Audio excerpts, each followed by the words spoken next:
Una mañana muy especial. Para mí es especial cada vez que como iglesia venimos a encontrarnos como hermanos, a adorar al Dios, a nuestro Señor y a regocijarnos en su presencia. ¿Cuántos han preparado sus corazones para recibir la palabra? Amén. La palabra es una semilla que tiene que caer en buena tierra. Así que hay que sacar las piedras y las espinas. Y hay que preparar de antemano. La Biblia enseña esto.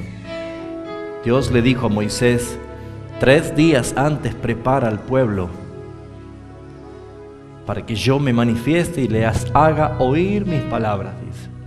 Así que es muy importante la preparación, es muy importante estar listo. En esta mañana siento la necesidad de fundamentar bíblicamente por qué necesitamos contemplar a Dios, por qué necesitamos en verdad regocijarnos en su presencia. Dios determinó en su eternidad crear una historia. Es un gran escritor nuestro Dios. Escribió un libro maravilloso. Y ese libro, sin duda, puede llamarse la gloria de Dios. Porque todo lo que hace que Dios sea glorificado es el triunfo. Es que la creación y todo lo que existe proclame agradecido y engrandeciendo el nombre del Señor. Y saben, escribió una historia desde el principio hasta el final, siendo Dios eterno. Él es eterno Dios. Pero comenzó un día cuando Él dijo sea y todo fue hecho. Y culminará el día que venga Cristo en su trono de gloria y toda esta historia, toda esta humanidad y todos los sucesos y todos los hechos concluyan en lo que dice la palabra, que toda rodilla se doble y que toda lengua confiese que Jesucristo es el Señor. Y culmina diciendo ese versículo 9, para la gloria de Dios Padre. Todo lo que sucedió, todo lo que pasó, lo que acontece y lo que será, está escrito en el libro de Dios. Que luego iba a ser formado sin faltar una cosa de ellas. Ese es nuestro Dios. Y acá hay hermanos que van a comprender muy bien lo que voy a decir en esta mañana. Justamente por eso. Porque saben lo que han vivido. El horror, la soledad, la violencia, el estar desahuciados, el sentirse totalmente despreciados, el intentar muchas veces en los actos morales de construir una dignidad, el intentar con las buenas obras o las buenas acciones acallar quizás el ruido de la voz de una conciencia que todo el tiempo te culpaba y te acusaba. Creo que acá hay hermanos que podríamos escuchar por horas sus testimonios y lloraríamos todos.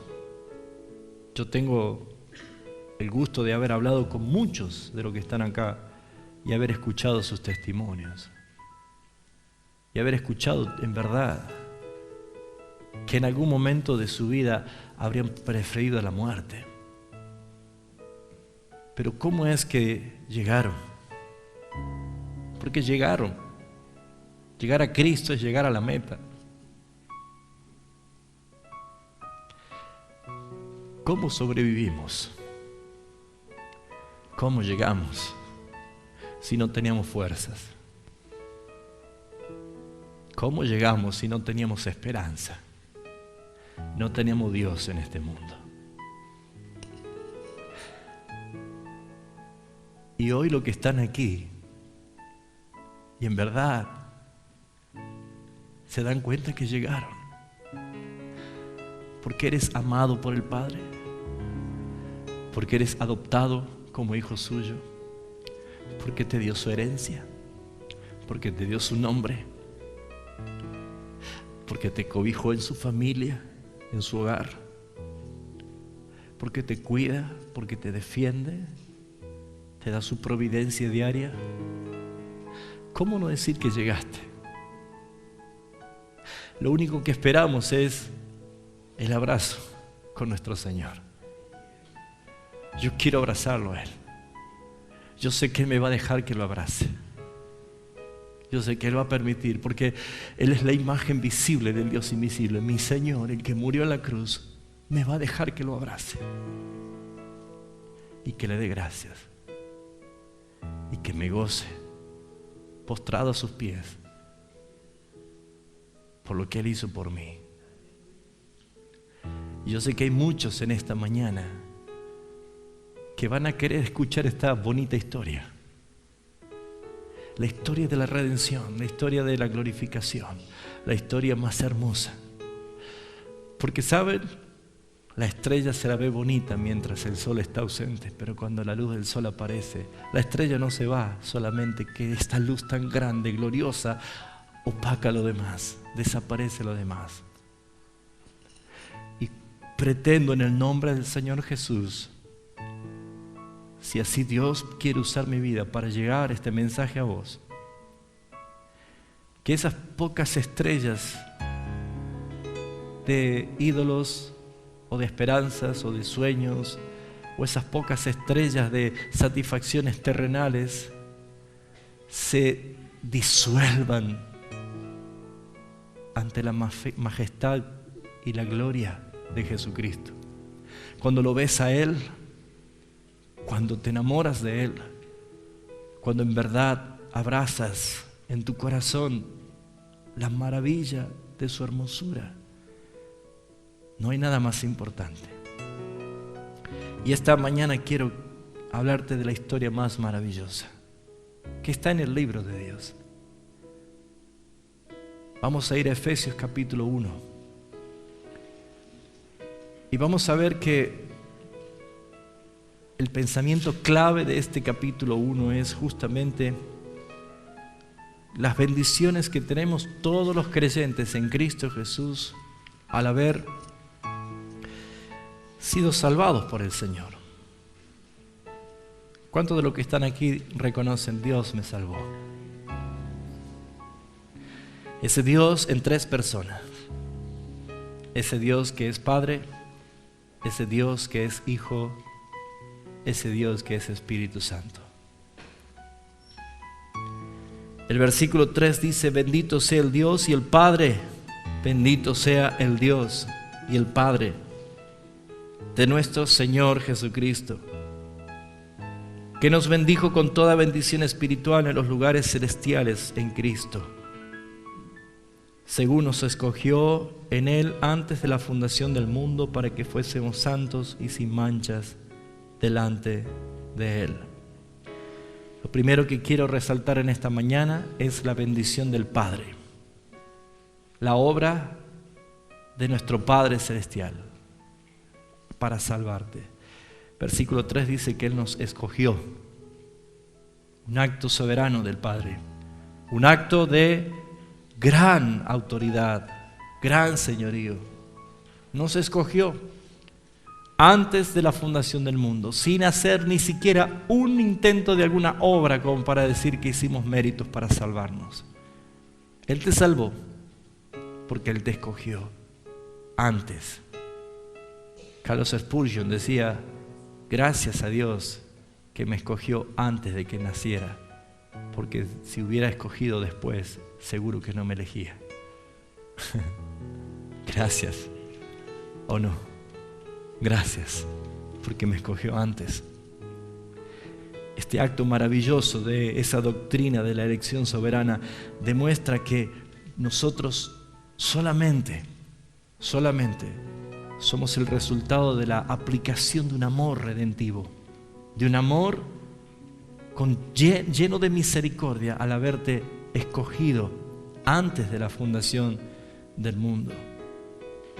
No queremos simplemente exaltar la gracia de Dios, pero también debemos nosotros exaltar la misericordia del Padre.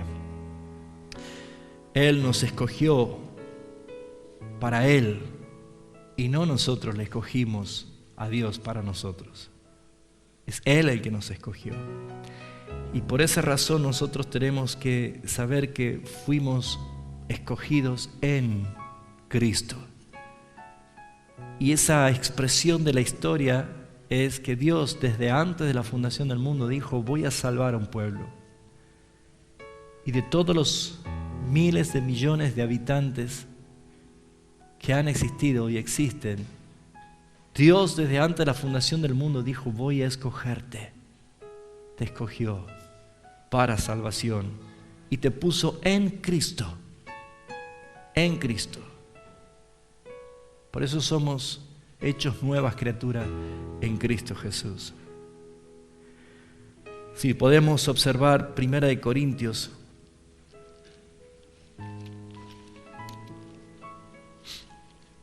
capítulo 1, versículo 26 al 29, elimina cualquier intento de pensar que Dios nos escogió a nosotros por ser mejores que alguien. 1 Corintios 1, 26 dice: pues mirad, hermano, vuestra vocación, que no sois muchos sabios según la carne, ni muchos poderosos, ni muchos nobles, sino que lo necio, gloria a Dios, del mundo escogió Dios para avergonzar a los sabios, y lo débil del mundo escogió Dios para avergonzar a los fuertes, y lo vil del mundo y lo menospreciado escogió Dios y lo que no es, para deshacer lo que es, a fin de ¿qué? De que nadie se jacte en su presencia. Nadie. Esta historia maravillosa comienza como una expresión de amor y misericordia, a fin de que nadie diga: yo tengo de qué jactarme. Lo segundo que vemos aquí nosotros en el versículo 5 dice así: en amor, Efesios capítulo 1, versículo 5, en amor, habiéndonos predestinado para ser adoptados hijos suyos por medio de Jesucristo, según el puro afecto de su voluntad. La elección se refiere a personas, pero la predestinación se refiere a propósitos. Tenemos que entender esto.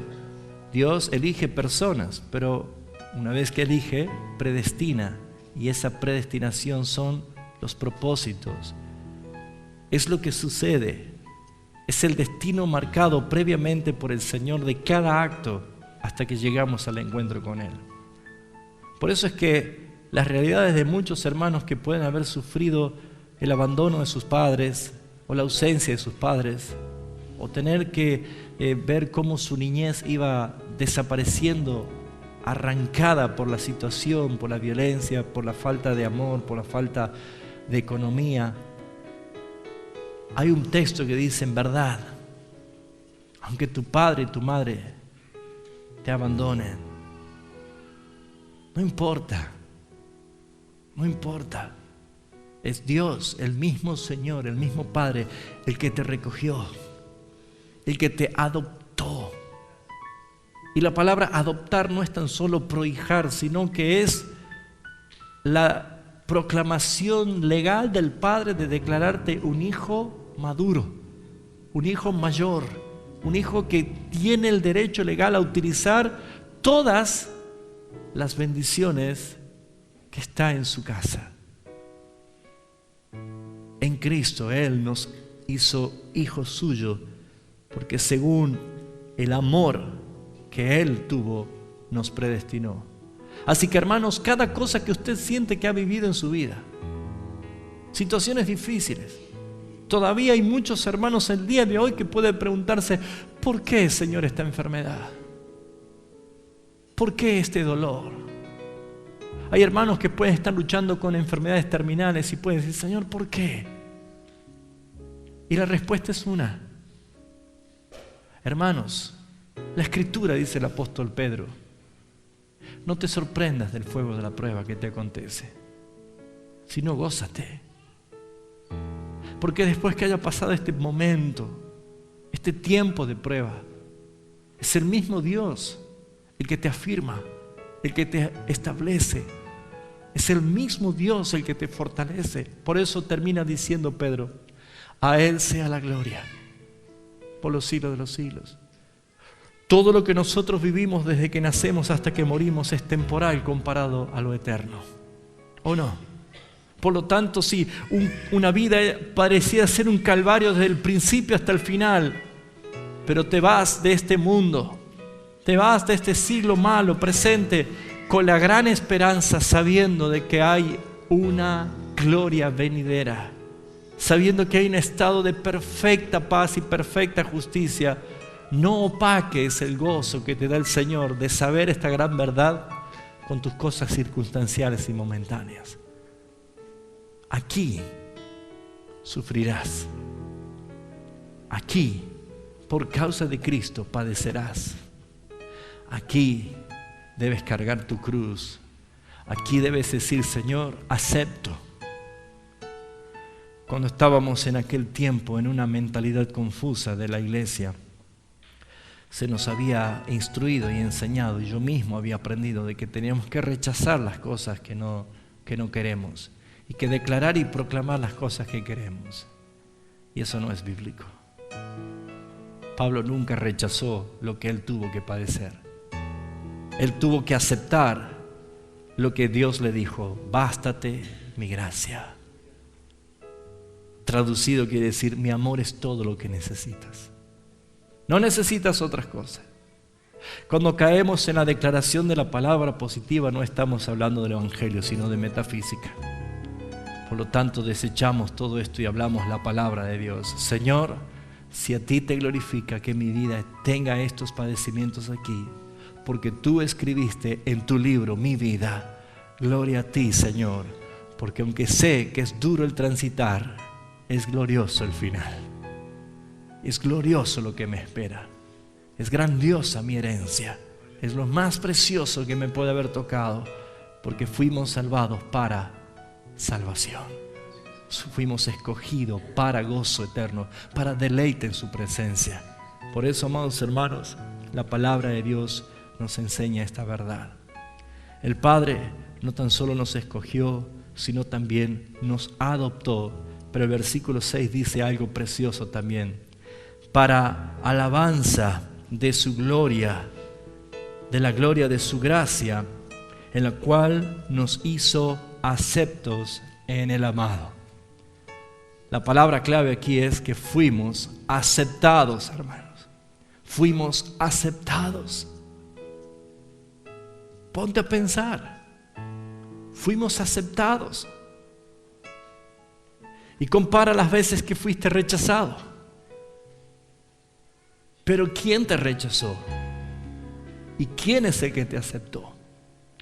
Aquí es hermoso recalcar esta verdad y estas 3 palabras: en el amado. Fuimos aceptados en el amado. ¿Qué significa estar en? Es una identidad, es una posición, es una seguridad, es una gran verdad, inamovible, inconmovible, imperecedera, una verdad eterna, porque en significa en Cristo. Y todos los que fuimos escogidos para salvación, el Padre nos puso en Cristo. Él es el amado. Por eso fuimos aceptados en el amado. El Padre nos aceptó porque nosotros fuimos puestos en el amado. Nuestras obras quedaron crucificadas en Cristo. Nuestras malas obras, nuestros pecados, nuestras debilidades, nuestras delincuencias quedaron todas crucificadas en Cristo, pero hemos sido aceptados en el amado. Por eso que debemos ver que en esta historia maravillosa el Padre nos escogió, nos predestinó adoptándonos y también Él nos ha aceptado. Por esta razón, amados hermanos, cuando Cristo le dice al Padre: recibe a este santo como me recibiste a mí, es lo que podemos nosotros entender. La oración intercesora de Jesús es ni más ni menos presentarnos a nosotros delante del Padre en Cristo Jesús. Segunda bendición, Efesios también nos habla de la obra de Cristo, el Hijo. En esta historia maravillosa vemos al Padre actuando y al Hijo. Versículo 7 dice: en quien tenemos redención por su sangre, el perdón de los pecados según las riquezas de su gloria. En quien nos hizo sobreabundar, de su gracia, quien nos hizo sobreabundar para con nosotros en toda sabiduría e inteligencia, dándonos a conocer el misterio de su voluntad, según el beneplácito, su beneplácito, el cual se había propuesto a sí mismo. Dice el versículo 10, de reunir todas las cosas en Cristo, en la dispensación del cumplimiento de los tiempos, así la que está en los cielos como la que está en la tierra. En Él asimismo tuvimos herencia, habiendo sido predestinados conforme al propósito del que hace todas las cosas según el designio de su voluntad, a fin de que seamos para alabanza de su gloria, nosotros lo que primeramente esperábamos en Cristo. ¿Qué vemos en estos versículos siguientes? La obra de Cristo. El Padre hizo su obra, pero la obra de Cristo nos ha redimido. Ha pagado el precio, ha liberado nuestra esclavitud, nos ha liberado del estado en que nosotros estábamos, de condenados a justificados. Cristo nos ha redimido. ¿Cómo? Al dar su vida en la cruz del Calvario. Él compró nuestra esclavitud, Él nos dio libertad. Y si somos libres, ¿por qué volver a la esclavitud? Dice el apóstol Pablo. Si Él en verdad puso su vida en rescate por sus escogidos, ¿cómo no vivir nosotros una vida diferente conociendo esta verdad? Así es que la iglesia debe caminar en este mundo tan difícil, tan hostil, tan lleno de pecado, con una mentalidad de hombres y mujeres libertados por Jesucristo. No vuelvas a la esclavitud, ni de tus pensamientos, ni de tus actos, ni de tus vicios. Por eso es que nosotros tenemos la obligación y la responsabilidad de darle muerte a la carne, a las obras de la carne, todos los días, negándote a ti mismo. Lo que podemos ver nosotros es que Cristo llevó nuestros pecados. Él llevó la carga en la cruz. Y esa realidad nosotros podemos verla a través de la obra expiatoria de nuestro Señor Jesucristo. ¿Qué más hizo? El versículo 7, la parte final, dice: el perdón de los pecados según las riquezas de su gracia. No tan solo nos ha redimido, hermanos, sino también que el Señor nos ha perdonado. ¿Cuánto dan gracias al Señor? Nos ha perdonado. Aún muchos de los que están aquí recuerdan las cosas que habían hecho, estando en condenación, siendo esclavos del pecado. Pero la Escritura dice que no tan solo nos ha redimido, dando su vida, muriendo por nosotros, sino también que Él nos ha perdonado. Ya no hay condenación para el que está en Cristo Jesús. La palabra perdonar significa enviar lejos. ¿Cuál es el acto de enviar lejos? De quitar la culpa y echarla al olvido. Era la expresión que tenía justamente en Levítico 16, cuando el sumo sacerdote ponía sus manos sobre un macho cabrío y confesaba la iniquidad, la rebelión y el pecado en la cabeza, poniendo la mano sobre las cabezas de este macho cabrío, y era llevado como un chivo expiatorio, como un cordero que se extraviaba en el desierto, llevando así nuestros pecados para nunca más recordarlo. Ese acto tenía 2 corderos, un cordero que era inmolado, lo cortaban su cuello y sacaban la sangre, y ese cordero era presentado para purificación. Pero el otro cordero, o el becerro de Azazel se llamaba, lo enviaban al desierto para que se pierda. Esos 2 hablaban de uno, de Cristo. Cristo siendo inmolado en la cruz del Calvario para purificación y santificación total de nuestros pecados, pero Él también llevando lejos nuestros pecados.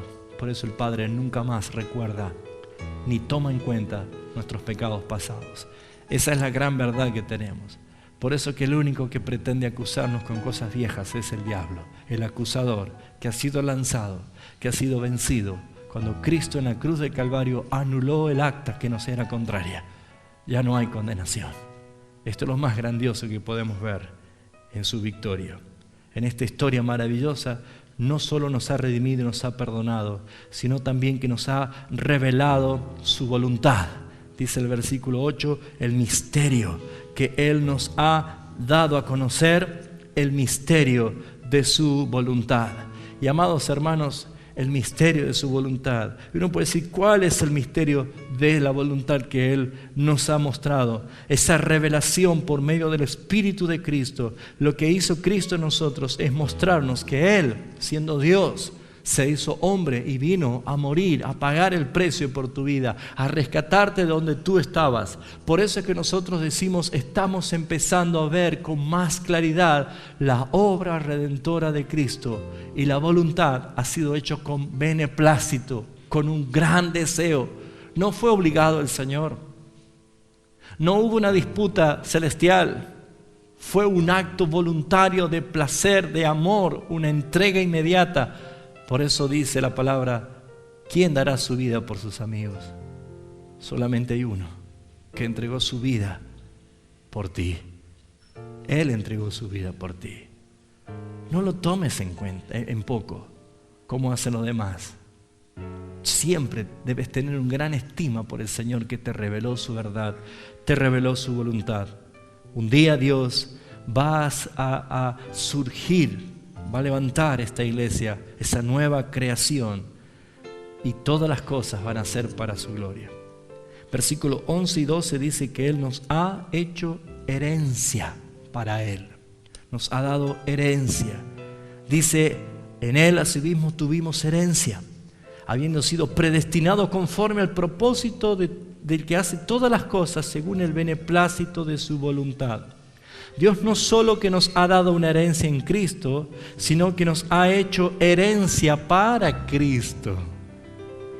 Veo que muchas veces se predica todos los beneficios que recibimos de Cristo, y es bueno, pero no tan solo hemos recibido beneficios de Cristo, herencia de Cristo, sino que el Padre nos hizo a nosotros herencia de Cristo, somos posesión suya. Él es nuestro dueño, Él es nuestro Señor. ¿Por qué? Porque murió en la cruz y nos compró con precio. Ya no somos dueños de nosotros mismos.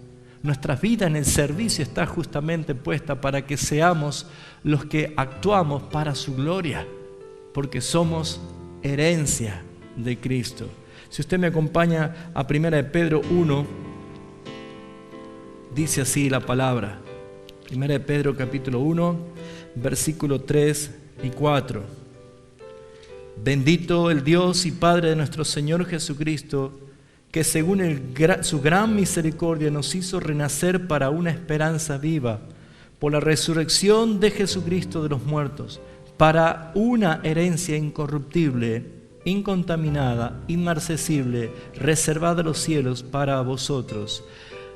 Y dice la palabra de Dios que Él nos hizo renacer, resucitar para una herencia incorruptible, reservada para nosotros de parte de nuestro Señor Jesucristo. Hay algo que nosotros tenemos, algo futuro, una herencia que nos espera, reservada para nosotros, pero mientras tanto nosotros somos herencia para nuestro Señor. ¿Para qué?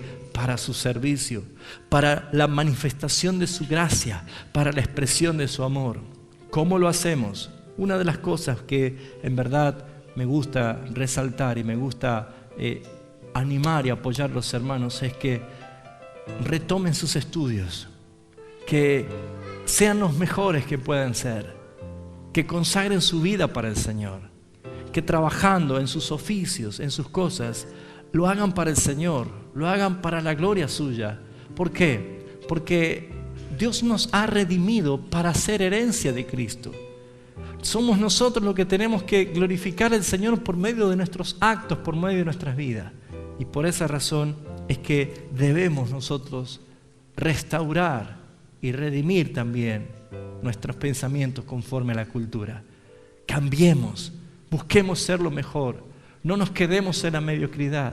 Viva en su casa como en verdad Dios quiere que usted viva, en una forma digna, que usted pueda crecer, que usted pueda avanzar, que usted pueda multiplicar. No le tenga miedo a la palabra prosperidad, porque Dios quiere que seas próspero, pero que no sea ese tu fin, sino simplemente un medio para la gloria del Señor.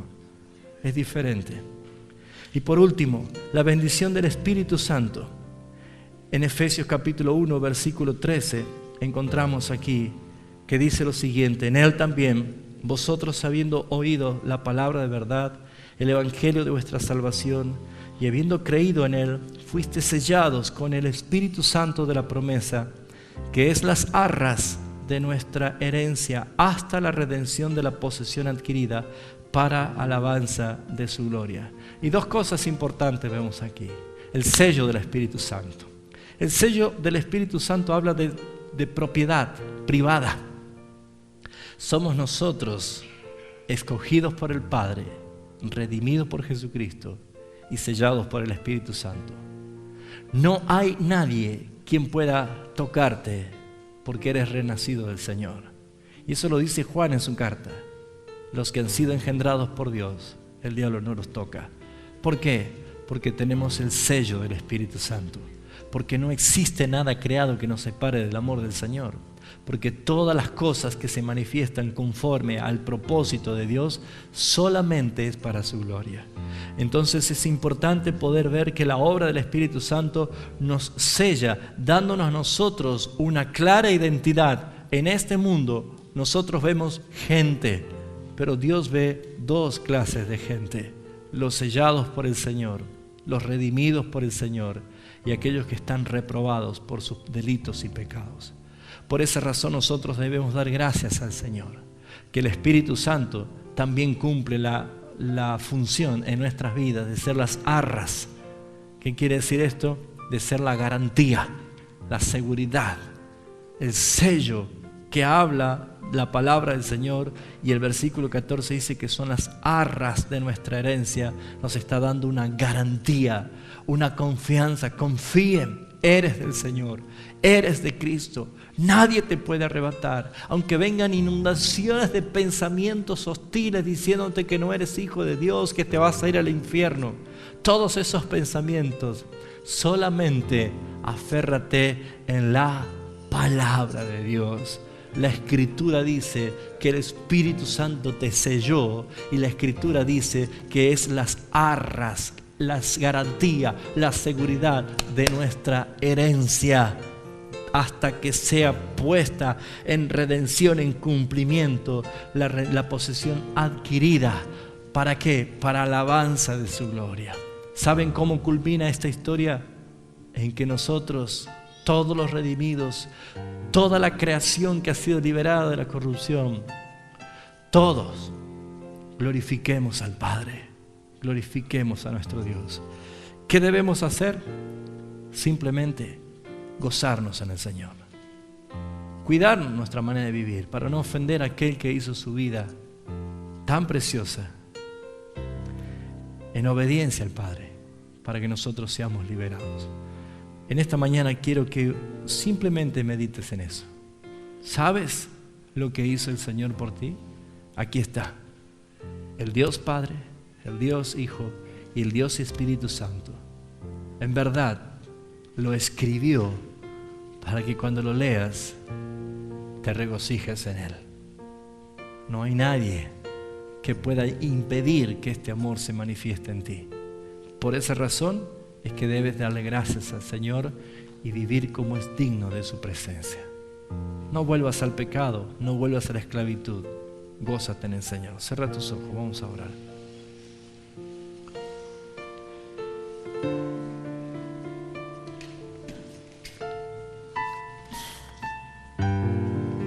Te alabo, Padre,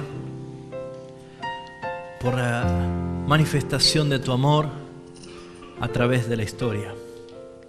Gracias, Señor, por habernos enseñado tu verdad y tu palabra.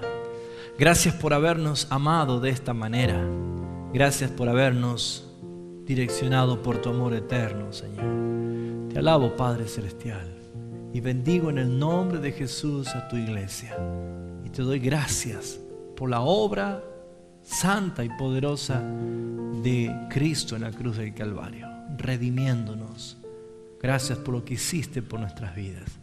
La gloria y la honra es para ti, como hijos tuyos, habiendo sido perdonados, adoptados, bendecidos, transformados en nueva criatura en Cristo Jesús.